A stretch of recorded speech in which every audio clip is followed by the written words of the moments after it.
Welcome to the CFD weekly overview of the global financial markets. The euro was in free fall against the dollar last week, pressuring on Tuesday the critical 1.1 level. ECB President Christine Lagarde provided dovish comments for 2020, sending the European currency lower.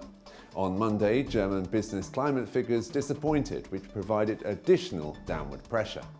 The British pound weakened against the dollar.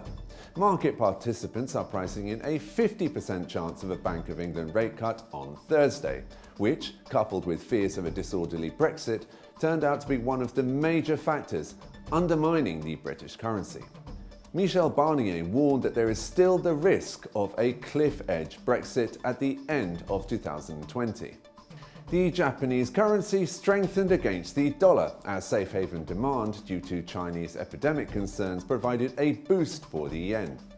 Gold prices also rose for the same reasons as investors abandoned riskier assets as the World Health Organization upgraded their assessment of the contagion in China to serious.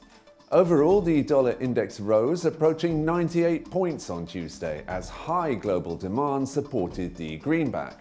The Fed will gather on Wednesday to set interest rates.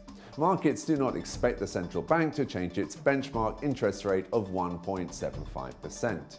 Stock indices declined last week as positive sentiment on trade was undermined by worries over the impact of the Chinese epidemic and its effect on Chinese and global economic growth. This week, Apple, Facebook, and Tesla will reveal their earnings. Crude oil prices fell sharply below $53 last week, reaching three-month lows on fears over the deadly coronavirus in China.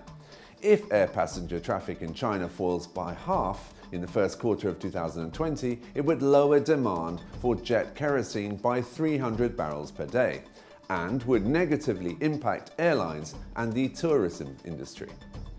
Crude oil prices slightly rebounded on Tuesday, helped by talk that OPEC may look to limit crude production amid fears of a substantial hit to oil demand from China.